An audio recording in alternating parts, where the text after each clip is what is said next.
Welcome to I See What You Mean, a podcast about how people get on the same page or don't, or perhaps shouldn't. Today my guest is Bill Stanton.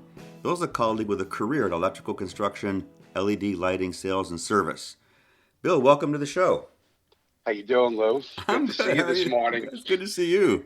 Yes. So give listeners a short bio about yourself, Bill. So I'm 51 years old. When I was 17 years old, I was working for a silk screening company, and my uncle got me a job with a co-worker that does electrical. Mm-hmm. And he had an available spot for an apprenticeship, and it was a non-union company. And I worked for them for about a year and a half to 2 years, and they got an opportunity to do a union job. So they entered the union, and they gave me a choice if I wanted to stay on the non-union side or go to the union side. And after speaking with my uncle and a couple other people that I trust in opinion, they said, Billy, the way to go is in the union. And I got into the union. I did a 5-year apprenticeship, and 30 years later. But you still carry that card, don't you? I still have the card. I shelved it about 10 years ago because LED lighting became started to become very popular. Yeah. And it wasn't quite there yet, Lou. So like a standard bulb that you screw into a lamp weighed 2 pounds. Yeah. So yeah. because for heat sinks, the biggest thing with LEDs is keeping the heat away from the chips. And it was painful in the beginning, but it got better. And I basically got into sales and installation of these products because all of the utility companies, not all of them, but a lot of them started giving rebates on them. Yeah. So, and it would cover 50, 60, 70% of the project, sometimes more. And I was like, wow, this is a good gateway to a business, especially when you can get somebody to cover half the money for a customer. Yeah. And I've been doing that in the LED for over 10 years now, and my business did very well. And then my area dried up. Long Island's a small little area. And then I got offered a job for an LED lighting manufacturer to help them with sales and service, with any warranty issues they may have, and explaining to a customer from a different angle. Right. So Lou, I came from a blue collar world, made it into white collar world. So I'm a gray collar guy. You are. And I had my gray sweatshirt on. Well, when I worked with you, you were in that in between place, in between position or role, and you knew. So let's talk more about that, because that's very interesting. You know, the podcast is called I See What You Mean. It's about that aha moment we all have from time to time, when you could be talking to an executive, you could be talking to your wife. When you have that moment where you go, oh, okay, I see what you're saying. With that aha flash, I see what you mean. And it's about what that has to do with getting on the same page. You've moved between the blue collar world and the white collar world, and Bridget, you might have spent a career getting people on the same page about different things. Yes. But you call yourself, the gray collar. So what's that? Tell me more about what that means. So because I came from the blue collar world, and then when you're sitting at a board meeting with people it's different perspectives. Right. So I'm going into the meeting figuring out the best product that would work for the customer, right? I have to make the customer happy, and I have to make the executive happy, the company that's selling the project. So it's a fine line, when you go through a negotiation, right? If you have two parties, they're both a little upset about it at the end, but they both realize it's beneficial. I have to find that happy medium. Good outcome, right? Right. So, but it's whether when I first got into the white collar area or up until now, when you come in with this New York accent and a pair of jeans, and maybe my shoes and my outfit is from Target or Kmart, and theirs is from Louis Vuitton. they might look at you a little differently. Yeah, they do. But at the end of the day, I put all the data together and tell them how I can save them more money and have a better outcome at the end of the project. That's funny because you're right. The image could cause concern, but then Yes, I know you. Let's say your technical expertise is solid, but I also knew that your business acumen was pretty sharp. You understood what the business concern was of the customer, client. correct. So although he or she might look at you when the meeting starts as, "Uh oh, who's this guy?" Like you Right, said, at the end, I think they were won over by your solid credibility.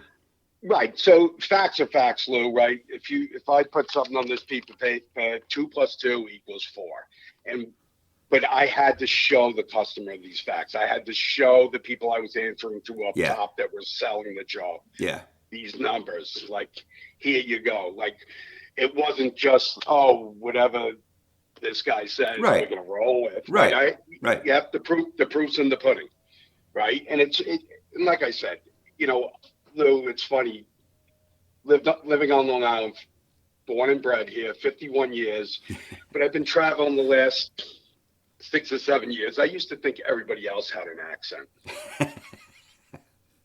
I didn't realize people they know what state or what region I am from. Right, right, I couldn't tell what region they were from if I met them at an airport, right, right, from down south or whatever. But, right. so I do come off a little aggressive and strong, and I don't mean to. No, no, no. I'm passionate, right? Yeah, So yeah, yeah. I just want to get my point across, and I want to be heard. So And tell me, and I know that to be true, because tell me about the two perspectives, maybe of the client you're selling to, installing for, servicing, and the owner of the organization, company that's providing the product. How do the perspectives differ so that when you do that 2 + 2 = 4 on the paper, facts are facts, you bridge the perspectives, or maybe bring them together a little bit. right, so I try to bring them together, and then both of them are not going to love what I do. So when I'm with the client, right, like, there's budgets, Right. right? So Right. you have $100. Right. We have to maximize that $100. Right. So I might tell the customer, the higher ups might say, this is the product we're putting in. And I'm like, well, maybe that's not the best product, because that product, yes, it's in the budget, but then when you bring labor into it, we go over budget. So we Gotcha. have to find a product maybe with a little less labor. Not that like I said, I have blue collar roots. I do want to help my installers, Yeah. and I want them to make their money. But if we don't sell the job, Lou, Well, nobody gets anything. You know where the trade-offs are between these factors. Correct. So my job is to keep the labor cost reasonable, Mm-hmm. and the product reasonable, right? So I can't have a high-end product and high-end labor, because Right. we blow the budget out. So Right. we got to lower both and find that happy balance, right? Right. Here's my customer Yeah, and his right. budget, Right. and here's the owner of the company that's trying to maximize profits. Right. Right. Right. So it's a fun dance. And what I'll try and do is, and I usually come up with a solution that will work for both, right? I just want to make sure the customer's happy at the end of the day, because without our customers, that goes for everybody, would not work. Well, and how much is it the case that there's a longer term relationship than that one deal, that one installation at that one time? I mean, how does that figure into the way you try to bridge them and change perspectives so that they're going to accept, they're probably going to have to accept something that you're proposing that wasn't what they thought. What they first imagined. Right. From both of them. Right. From both of them. Right. Right. From the client and from the owner of the company. And let me ask you this question: Do they see that trade off in the context of a better relationship? Like, oh, we could be in a business relationship for a number of years, and that's got value in it. It's a tremendous amount of value. Lou, the client doesn't want to be disregarded. Like, here's my proposal. I hope you like it. Good luck. When you spend some time with a client, and let them know what you're going to do and why you're doing it, Yeah. it goes miles and miles. I can't tell you how many meetings I've walked away with a client and they're like, wow, I thought I knew a lot about this. And I'm like, yeah, but like, let's just say a school project. I'm like, remember, this is all I do. You have to do the whole school, right? Yeah, You have right. to worry about janitorial supplies, cleaning walls, getting kids to class, and you got a million things. I get to focus in this one lane for the most. I mean, I have multiple lanes, but this is what I do. And I do my research before I see a customer. I find out what the local rebates, because I'll base a product based on rebate. Yeah. Right. So sometimes you'll pick a light fixture, but maybe that utility doesn't have a great program for light rebates. Right. And a light fixture, a whole fixture is a lot more expensive than a lamp, a bulb, or a replacement, or vice versa. Right. Maybe they thought, hey, I'm just going to change all the bulbs and lamps in my place and call it a day. And I'm like, well, maybe you want to go to a brand new fixture, right? Because I can get you 60% of the money from a utility. So it's just finding that happy median for the customer and, like I said, for the client. But like I said, if I sold it to the customer, now I got to go tell the boss or the owner of the company, hey, we got to shift this a little because otherwise we could lose this project altogether. Right. Then I have to sell this to them, but it's different perspective, right? It's a different point of view. Listen, you have to sell the client first, right? You have to have a client to sell something to. So once we put this all together, and then I walk through all the steps with the customer, and I tell them, I try to explain the whole process to them, how it works with whether it's the rebate company or the contracting, right? Because now when you're working in an area, another thing, part of the labor side, you got to bring people in after hours. Yeah. Right. So let's go to a school or a warehouse or whatever. You can't be driving a scissor lift around or having construction around people that are working or walking in a hallway. Right. Right. So that's the other thing. When you work after hours, it's more money. Right. Right. Right. So, and these are the kinds of things that somebody on the client side wouldn't necessarily know. No. They wouldn't necessarily be thinking about, they wouldn't have factored in. So I could imagine a number of aha moments that they have talking with you. Yes. And then I'll just educate them more on product. I mean, listen, the first thing I want to hear when I sit down with a client, I mean, it's easier for me when a client's educated about what they're doing. Right. Because I don't have to start at A.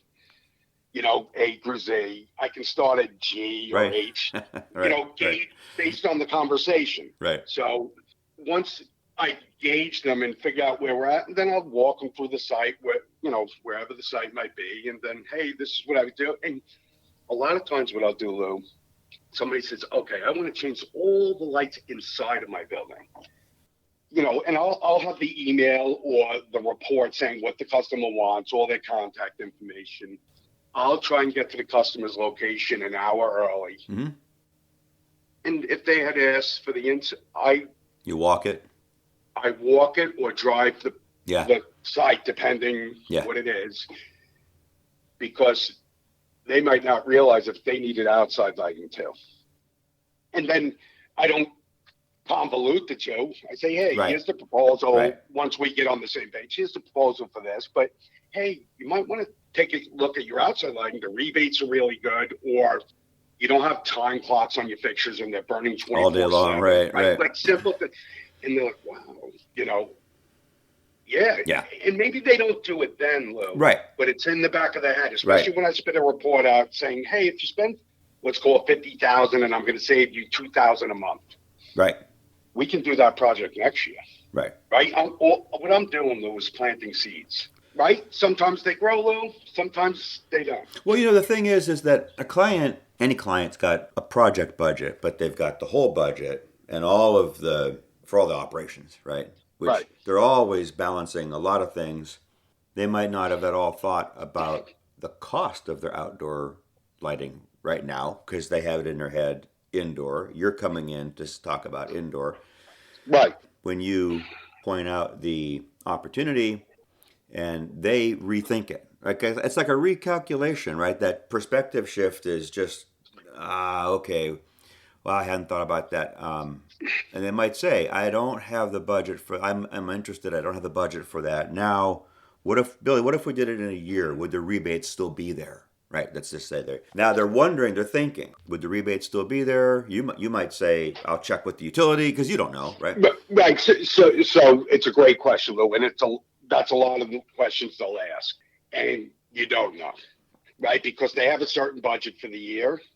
Yeah. What time of the year I am with you. Sometimes I'll know. Like, let's say, today, we're in the beginning of November.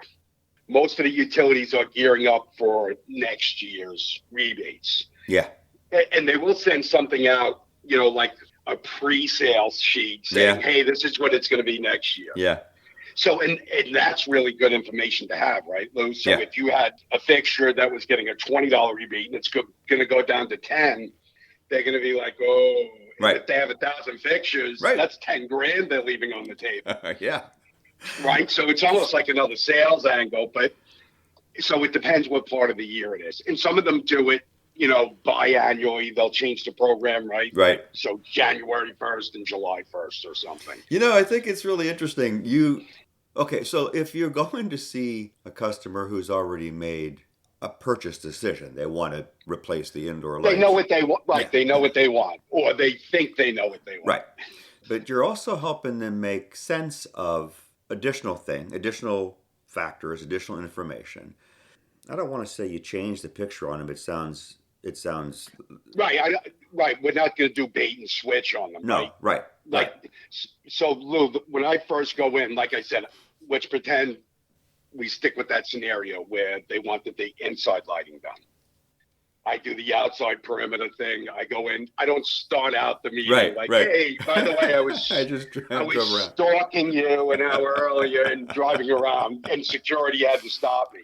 So I bring that in at the end. Right. I am there for their main concern, right? Because I might be just talking to the maintenance guy or the facility guy. That's true. And his boss said, I need these inside lighting. He don't care about outside lighting, right? So I am there for what their main concern was, address their trouble areas, and let's figure out what we really want to do. And then that's something I throw in at the end. Like, hey, maybe you want to bring this in. And by that time, they've told me, hey, my boss, Joe, says this is what we're looking. Hey, maybe show Joe this for future. Yeah. I said, and then when I leave, I put a day or two, depending on the size of the project, I give them a proposal. It's just a little caveat to add on because, like I said, that guy might just be focused on what his boss, and that's what he should be focused on, what his boss tells him. But I like the idea of, I think providing the additional information and shifting the perspective, like you said, it's not a bait and switch. You're talking to them about the need they have. You're offering a solution to the need that they perceive, or even within the scope of the indoor lighting. If they're not thinking about, we already touched on this, the rebates. If they're not thinking about the labor, if they're not thinking about costs that are real costs, people are sometimes we get a little tunnel vision. It's kind of a mental accounting we do. Somebody could have Googled the cost of light fixtures, and they got 1,000, and they do the math, and they think that's ballpark what they're going to, right? Right. This is my budget, right? Right. So Google's great, Lou, and it's also awful, right? Oh, you give me a quote for $40 on this. Like, look, I can buy it from Amazon for $25. And I'm like, all right, did you do your research on the fixture, right? Does it have all the requirements? Is it UL listed? Is it right? Like, yeah. And it very well could. What's the warranty on it? Yeah. Right. Right. And who do you go for the warranty? Right. Right. Good luck. Right? Going to Amazon. Right. Exactly. So that company ABC changed its name to DEF after it sold 100,000 of those units. And Lou, I'm not saying everything you buy online. No. Right. Like, no. But these are the factors that you know about that they're not thinking. Right. And I got to fight this when a guy says, hey, look, here it is. This is what it costs. And I'm like, okay, and then, listen, I'm there to educate them, right? And then, listen, Lou, if you can win 1 out of 4 jobs or 1 out of 10, depending on what industry and where you're at, you're doing good, right? You're not going to win every job you go to, right? If you did, you're probably selling yourself a little too short. You got some batting average. Yeah, you're right. Right. So it's about educating the customer, but I'm okay with them doing their homework because then that's okay. Yeah. Right. Then I have some apples and oranges to compare. Right. And say, hey, listen, I said, wow, that's a really good deal. That has all that. And if I know the person I'm working for, the manufacturer I'm working for, can't go to that bottom line, I tell them straight up, listen, I can't beat it. Right. Because why do I want to waste his or her time or my time? Right. But I'll say that's a really good deal. Yeah. I'm not. If you know it compares well on all the factors, not just price. Correct. Yeah. Like we said, warranty, is it eligible, right? Because these fixtures or lamps have to meet certain criterias to be eligible for a rebate. You just can't buy the cheapest bulb and because it's the same shape. Well, and you've also got to think about the supply. If you order, where you're ordering from, can they ship the number you need when you need them? Is it one time or is it phased, right? Those are all factors that have to do with construction that maybe a facility manager understands. A CFO might not ever think of. If a CFO has not done a project like this, why would they know to think about that kind of stuff? Right. That's sitting in a warehouse right down the road somewhere, right? Right. So supply, Lou. We can do a whole other podcast on supply. Well, especially the last couple of years. Right. So the last 6 months to a year has been devastating to supply. And listen, Lou, I don't have the numbers. I'm not a super fact guy. I'm giving you ballpark numbers. The company I work for right now has anywhere on a daily basis between 60 and 140 foot containers floating in the port of LA. Yeah. So I want you to say what that means because I know I've read, not about lighting fixtures, but I've read that generally. But it's supply in general, right? It's just not lighting fixtures sitting there. So what you're saying, I think what the situation is, the docks are full, stuff's not getting shipped out and on the road fast enough, right? So when you said floating, you literally meant there are ships stacked up outside the port. Yes. They can't unload. Right. So from what I hear, and like I said, once in a while I'll get a news flash or I'll hear it from somebody I work with. The company I work for, we have 2 phone calls a day, just updating us on supply, inventory, pricing. And we do have like a dedicated team just to track that inventory, right? So like this morning they were excited because 20 of the containers are on dry land. Yeah. Because they might have been floating out there for 2 weeks waiting to get into the port. Yeah. They made it to dry land. And just because it's on dry land doesn't mean it's on the way to you. It's getting shipped out a day later. But it's one step closer, right? Yeah. So, like I said, can you imagine this 20, 30, 40 boats out there with, and I don't know how many, you've seen a container boat. Huge. Was there 500 containers, 1,000 containers just floating there? Yeah. So, and this is what I've heard, though, because I don't want anybody fact-checking me and cutting my head off, so think about these big boats. Do you think they planned on floating around for an extra 2, 3, 4 weeks? So I heard that, so they have X amount of food and water on that boat, right? They're supposed to dock, reload for the trip back. Yeah. Food, water, and whatever other containers they're going to bring back to their prospective port. Right. From what I've heard, they have to helicopter food and water to them. Like, they have to eat. So what do you think that does to the price of the container? So no doubt. A ballpark figure, Lou, like I said, I don't speak with our accounting team, but I hear the ballpark figures up there. From China to Port of LA, a 40-foot container would normally cost in the $4,000 range. Today, it's $8, 12, 16, $20,000. Wow. Right? So I guess they make a priority list, but just because you paid 12 or 16,000, they don't wave the boat in. Right? So when it gets to dry land, I guess that's when you get prioritized. Yeah, geez. But so to get a customer on the same page, like they don't want to hear about your supply issues. Mm-mm. You should have this product. You're trying to sell me this product. Mm-hmm. That's crazy. Yeah. So forecasting is humongous right now. Yeah. So let's shift a little bit here. There's some always interesting human dynamics in the things that we're talking about. And you use the word negotiation. Sometimes you might even do a little mediation, right? You might be able to trying to problem solve between a couple of parties, not even necessarily your company, which is supplying you and the client, maybe within the client organization, finance and facilities or safety. Right. There's some safety issues around lighting. Not that the lights are unsafe, but the location of the lighting and the lighting fixtures and the emergency lights. Right. You might even be doing some negotiating between people. Right. Right. So when you think about a job, Lou, right? So I go meet with the maintenance guy. The maintenance guy doesn't write the check. Right. Right. So he's got to report to his boss. Let's say we're all on the same page. He's interested in what I have to give him. I give him a proposal. He's got to give it to his boss. Yeah. Right. Then there's another meeting where I'll sit down with the guy I first met. Yeah. With his boss. Yeah. And then the CFO. Uh-huh. Right. The bean counter is in the house. Now you got more. Right? Yep. But I'm okay with bean counters because, right, like in part of the proposals or whatever we put together, we're going to tell you how much money you can save. So bean counter or the accountant wants to know the return on investment. Sure, exactly. Right?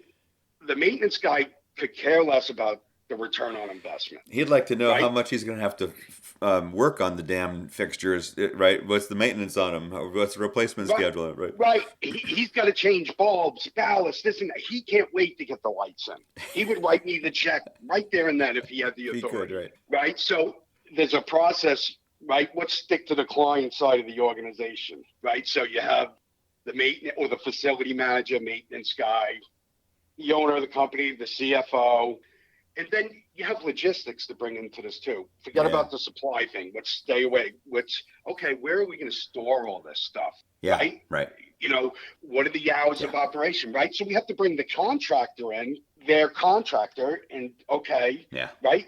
He's got to be agreeable to all of this stuff, right? Does he have to walk a mile? Right. To bring a light fixture into a building, right? That's time is money, Lou, right? Right. So you have to bring so many people in, right?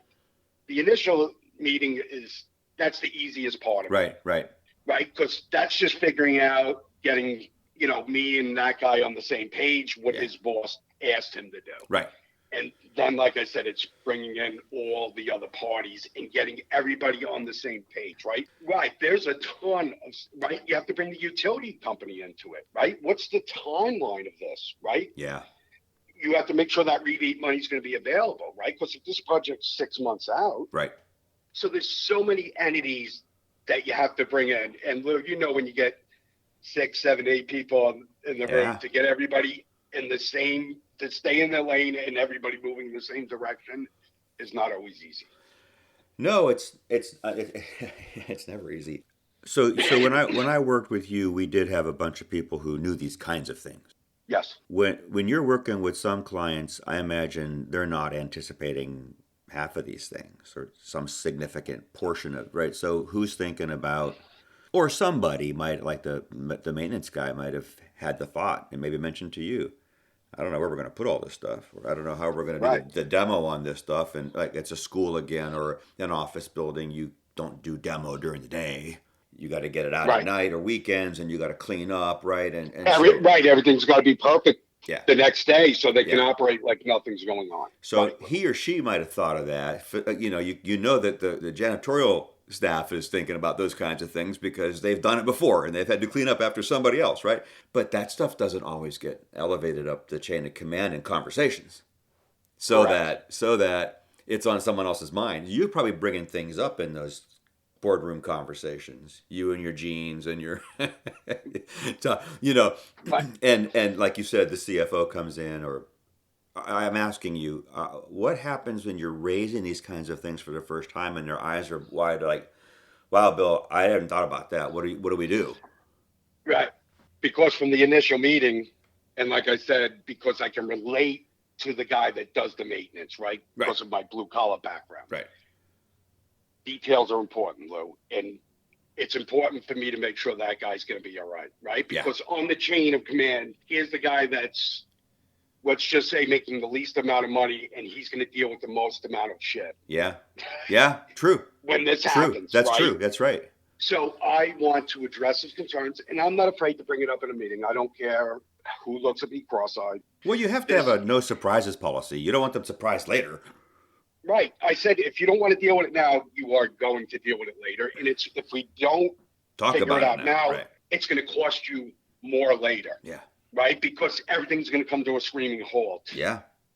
When, which pretend it's a school, because schools are very sensitive areas right now. And the guys worked in a room and there's light fixtures and screws and dust and dirt and plastic all over the next day. Right. And nobody told the custodian this was going to happen. Right. And he walks into a nightmare. Well, right. the teacher walks in the morning and finds all that. Right. And then has to call custodial. Oh, and imagine this being in 6-8 classrooms in one night. Right. I mean, you have to address all of this stuff. And the fine detail, and yes, the CFO of the company does not want to deal with it, but it's just getting the point across to them, like, hey, listen, I'm trying to save you money. Well, that's a good point. With the thought that flashed through my mind was total cost of ownership or total cost of operation. There's a total cost. There's not just the light fixture cost. There's a total cost, and sometimes it's money that you're writing the check for. Sometimes it's time. So you might put your janitorial staff on some things, but that means they were not going to do something else at that time. Something else is getting neglected. Right. So there's a total cost of that operation that is real. That if you had 3 or 4 different parties involved in the conversation, from facilities to finance to whatever the logistics, whoever that might have been. I know that we touched a little bit sometimes on some IT networks when what we were working together, and you might still these days. Then you might have somebody from IT involved, right? Yes, and they speak another language that I don't even comprehend. They've all got their own perspectives. They've all got their own missions. They've all got their own objectives. They've all got their own constraints. They've all got their own resources, whatever constraints, staff, time, money. Sometimes you might be raising questions. Now, I know you have an answer to the question, or you'll go figure it out and bring it back. Exactly. But you could be raising questions they haven't thought of. And sometimes that's unsettling, scary to somebody in a position, more of an executive position. I don't know of an executive that ever was on top of a project that went on time and on schedule and on budget, on schedule and on budget. It's just things that there's always delays and overruns. Then they're worried. Yes. Then they're worried. Well, what's going to happen? And you're saying, I'm trying to forecast it for you so we can nail it. So that was a client that I had to negotiate with. You build a product, right? There's 50 components. Yeah. We manufacture X amount of those, let's say 90%. Yeah. The other 10 we outsource, and there was a defect on one of the parts. Yeah. Contractor had to go back now and change these lights out. Yeah. That's time. He had to rent the scissor lift, do this. He gives a price of what's called $10,000. My company calls me up because I help deal with that part of the issue. I visit the contractor, and my job is to get that $10,000 number as low as I can. So, I start doing math with the contractor. I speak the same language as them, and I get it down to, let's call it $5,000. He's not thrilled. The company I work for is not thrilled, but that's the part of a good negotiation, right? 2 unhappy parties, I guess, but not as unhappy as the beginning. At the end of the day, it was solve the issue, and that was him calling to thank me, and I have to see him in a little while because this one happened to be a Long Island because I've been in 32 states in the last 7 months. I'm glad this one is home, right? The world I come out of with the conflict resolution studies, I don't know if you remember that. I remember you speaking on it. So what are the outcomes that you hope for from a conflict if you can resolve it? Certainly, one category is the whatever the issues are, financial issues or resources, time. There's some substantive issues that you were hoping to get agreement on, and you're going to, let's say, you can reach agreement on them, but like you're pointing out, there's always trade-offs. You don't get everything. If one side gets everything it wants, the other side gets nothing.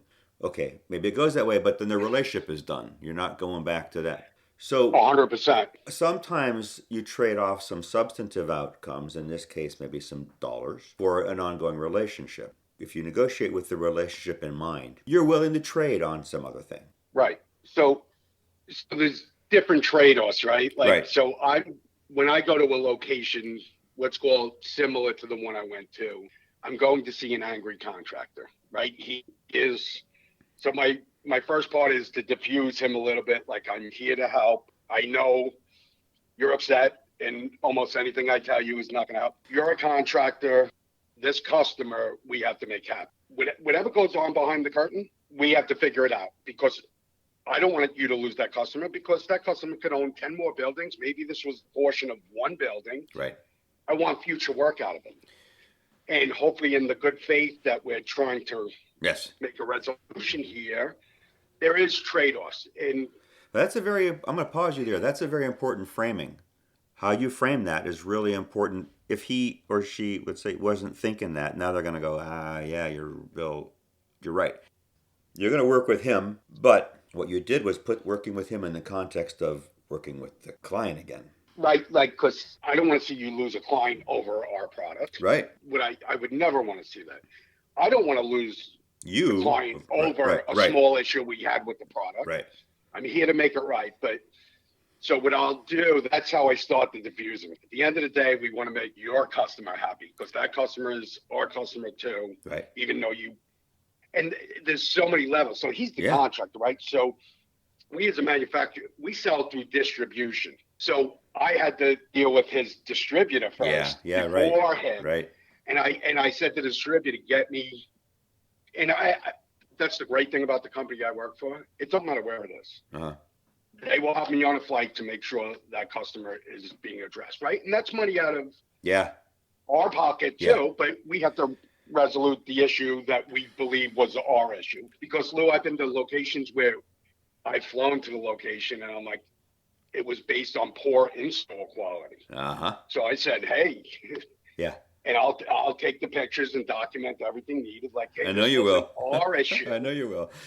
This is your issue, but let me try and help you. Right. Right. I'm here. Right. And you're not going to reimburse me for my flight. I don't want to lose this customer. I don't want to lose you. I don't want to lose the district. Let's try to fix this. So like when I deal with a customer like this, it's three customers, Lou. Yeah. It's my distributor. It's the contractor for the distributor. Yeah. It's the end user for the contractor. Right. So there's three customers I can lose or gain in one shot. Yeah, that's right. Right? Yeah. Right. And there's a trade-off. There's a trade-off. Some of them for each of them. Some trade-offs. At every level, there's a trade-off, right? So let's start with the distributor. That's who we deal with. The next order that guy puts in, if I can salvage this, he's going to get a discount. Right? Or free shipping. Whatever the case would be. So then the contractor, it's the same thing. I mean, he's getting the service of me showing up, but that doesn't make him happy but he's going to want a discount. So the discount trickles down all the way, right? So the next discount for the distributor might not necessarily be for this contractor. Right. Or this end user, right? So there could be three multiple discounts that we're going to give along the way. Yeah. It could add up, but we want to keep the business. Yeah. And then knowing, not a lot of companies do this, Lou. They don't just send somebody out to address the issue. They'll either walk away from it and say, sorry, good luck. Yeah. Or they cut a check and they don't even know what they're cutting the check for. But I mean, that's not good business in my mind. Right. So it's about just getting to the end user, because that's all in all, that's all of our customers. That's the perspective to keep. Let me ask you this. You mentioned when you showed up to meet the angry contractor, I'm here to help, I speak your language. So you started out as an apprentice in electrical construction, so you learned the Yep. trade from the bottom up, from the ground up. From the ground up. So when you're talking to an electrician, let's say, contractor today, you do speak that language.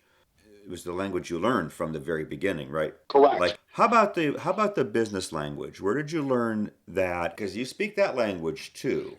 I know you do because I've been in those meetings with you. Right. So maybe it's a dialect of the business language. But so Well, you also ran your own construction company. yes, yeah, and it was a small company, and I had it dialed in right, But but you I had to understood, then you understood the thought processes, the and decisions. and the cost though, Right.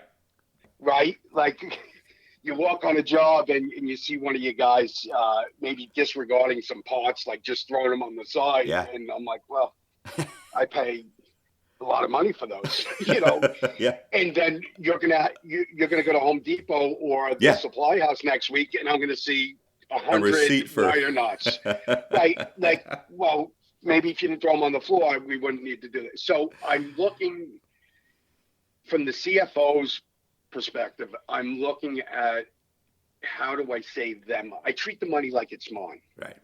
and I treat both people like that, whether it's the end user or the company I work for or the contractor. I'm trying to save everybody as much money in grief as possible. So as I'm sitting there, they appreciate this service. And some of them might, like I said, might not even care. This is what I need. Get me the best price, right? Yeah. Yeah. And then he calls two other companies to do the same thing. Lowest price wins. And That's okay, fine. but Sometimes it goes that way.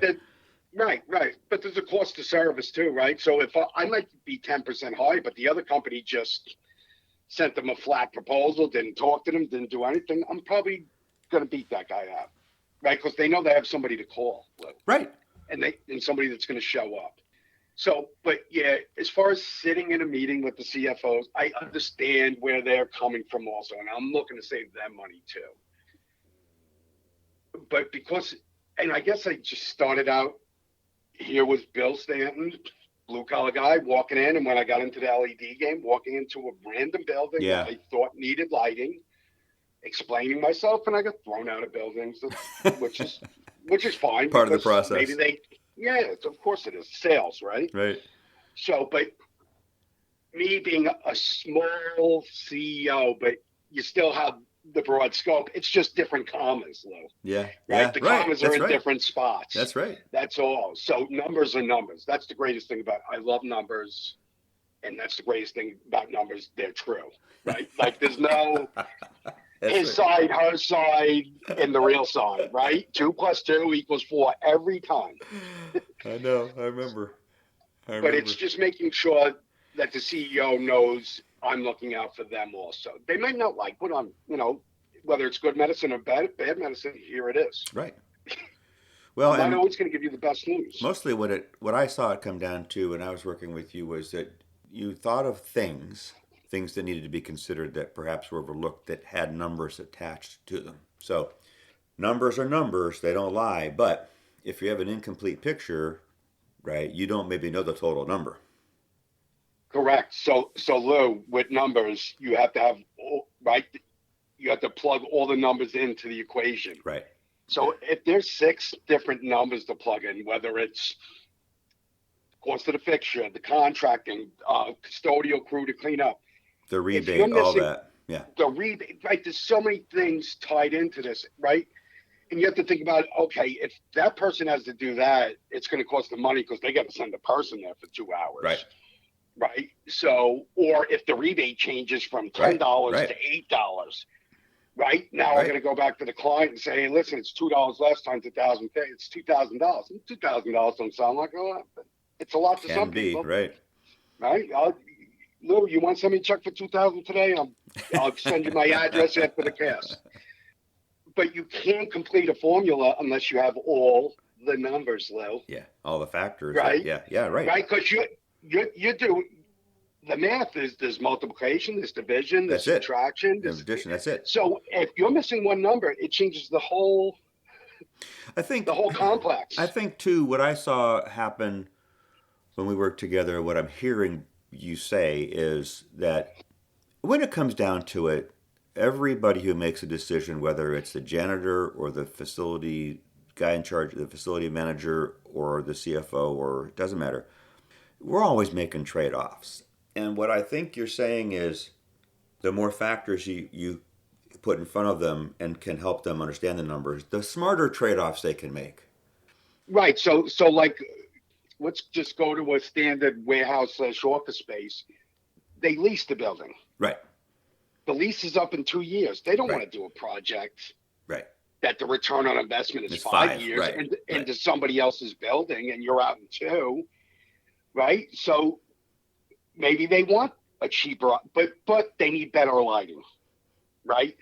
So then I'll come up with a cheaper Right. avenue, Right. right? So, okay, hey, we're going to do lamps instead of fixtures. Right. This, you'll get your money back quicker. It's not going to be as nice.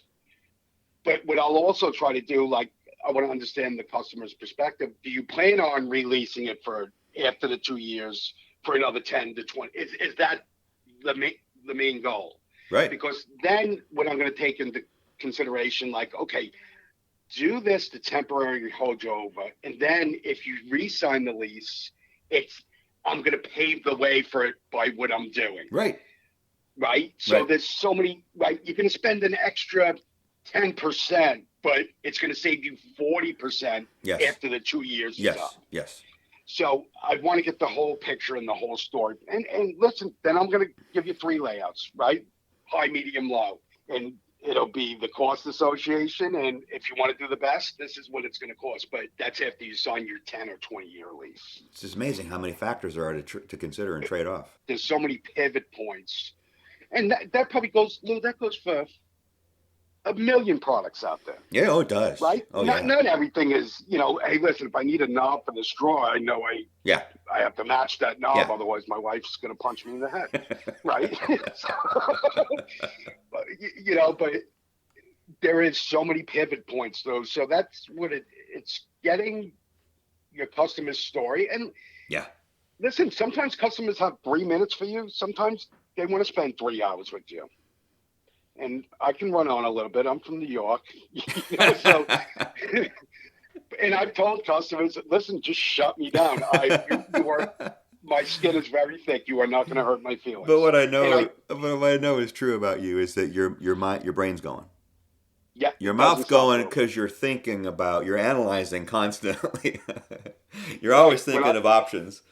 Right, because I got to make an option that's going to fit him, and it's actually something we can pull off. I mean, so the company I work for, we have really great engineers in the U.S. And sometimes I make promises to customers, and I don't want to say promises. I said, let me talk to my engineering, but I'm 95% sure they can do it. Right. And I think about it from a mechanical standpoint, not an engineering standpoint. Yeah. And 99% of the time they pull off my crazy idea, but I know when their phone rings and they see my name, they're not excited.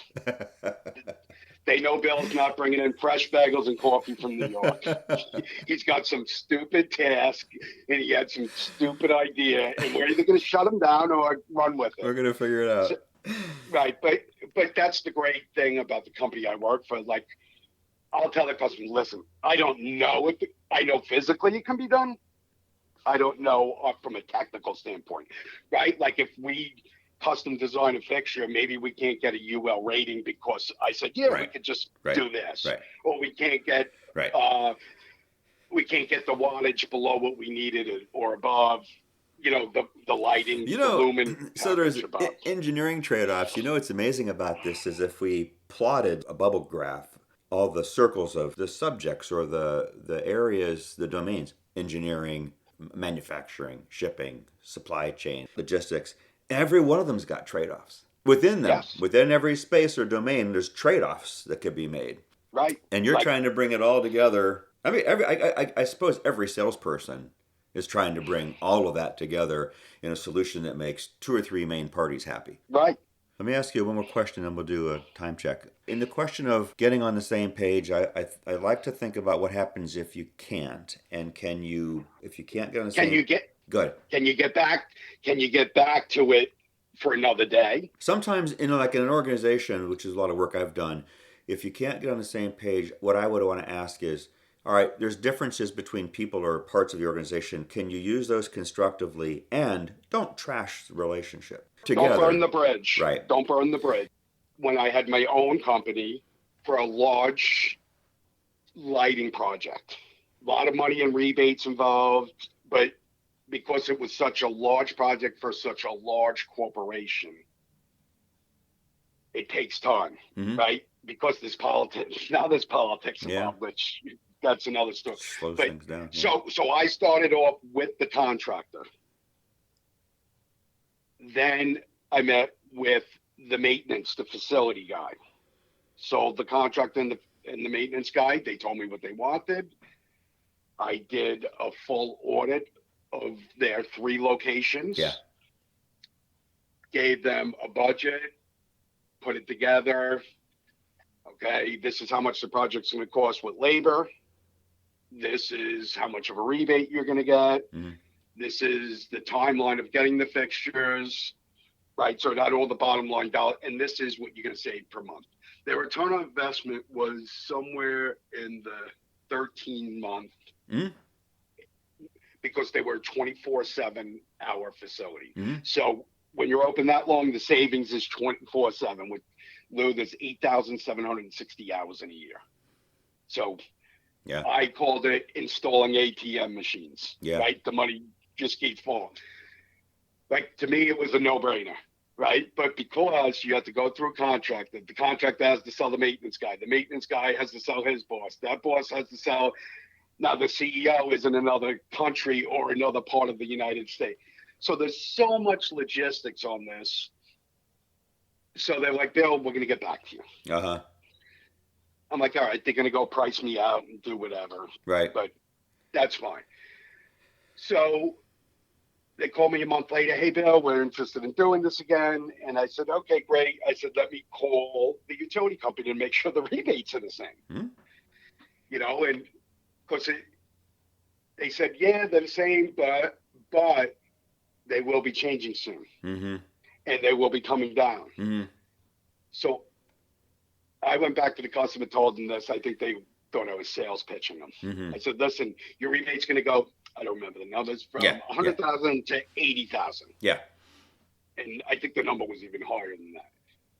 I'm like, oh.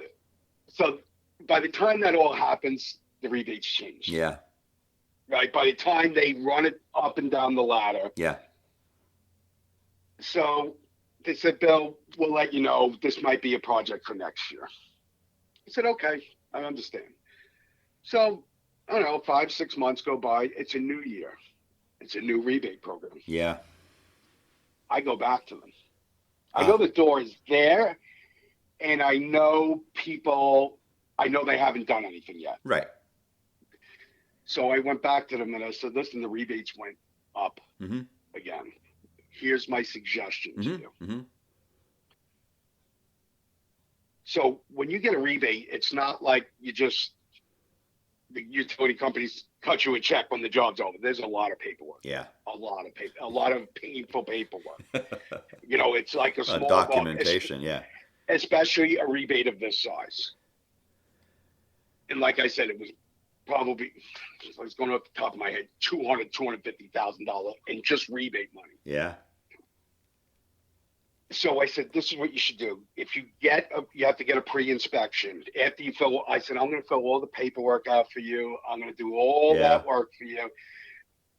I'm selling myself. I said, no charge to you. Yeah. No charge. Right. And this is time and money, right? I'm taking away from my guys, and I only had 3 or 4 guys working, but you know, they're pretty self-sufficient. So I fill all the paperwork out. Because I want to bring the utility in. I said, lock in your rebate. It's good for 180 days. All right. 6 months. So it's 6 months. So we go through this whole process. And of course, they say yes, because it's no cost to them. Yeah. Right. And you're going to secure us possibly $200,000, and we can worry about it. Sure enough, we do that. We get the pre-inspection, we get the pre-approval, we go through all this. Okay, Billy, we'll keep you up to date. Okay. 4 months goes by. I'm like, Yeah. make a phone call. I'm like, hey guys, your thing expires in a month and a half, 2 months. Listen, you need a lot of fixtures. Yeah. This isn't just sitting in a warehouse. Yeah. Right. Right. And so when you need something from China or another country, well, let's forget about pandemic and supply issues and all that. I need 1,000 fixtures, 2,000, whatever it is. I call the manufacturer up. Okay, 12-week lead time. Yeah. Right? Because you have to get all the components, put all this together. Yeah. Build it. Yeah. Ship it, and then reship it. So I said, guys, you realize if you ordered today, you wouldn't get it for 3 months. So you're already going to be expired. Unless one manufacturer has some in stock so you can start the project. I'll call the utility, say, hey, we're starting it because there's so many. That's how so I think all in total, it was like 1.5 to 2 years. But because I stayed persistent on it, Lou. Yeah. The people who are involved in this decision making have far more on their minds than this one thing. Of course. So, I mean, this is a company, a Fortune 100 company, right? Are they thinking about their $500,000 to $1 million lighting project? And that's what labor and everything. I think that's one dot on his desk. They're not tracking it, so what you were doing was just keeping it in front of them to keep them track. Don't lose sight of this. Don't lose sight of this because now's your best chance. That's cool. That's pretty cool. So at the end of it, after it was all signed and done, fixtures ordered, I said, if you would have listened to me in the beginning, you would have had your money back and another 150 grand in your pocket. I said, and I'm not saying. I said I understand how the corporations, and especially bigger corporations, and especially when you get involved with schools, right? Like you can't just go to a school, a public school in New York, and say, "Hey, you should do this," right? Like the project you and me worked on together, that was a couple of years in the making. Yeah, there's a lot of bureaucracy involved in that. Yeah. Whew. Yeah. Well, and that's why I don't hunt that down, but when they come to me, then I go for it. But listen, I'm not looking to hunt in the toughest areas. I like some low hanging fruit, though. You know what I'm saying? Don't get me wrong. I'll go hunting with the big cats, but I'm not excited about it all the time.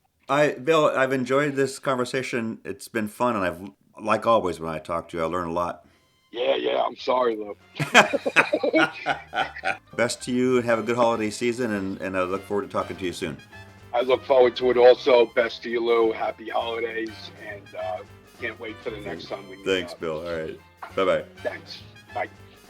And that's how we see it, my friends. I want to thank Bill for recording today's episode with me. You can find it at iseewhatyoumean.castos.com, plus all the usual places. Send questions and suggestions through your app. Subscribe and give me a 5-star rating unless you can't, in which case, tell me why. And join me next week when we take another look at how to get on the same page and stay there, unless we shouldn't.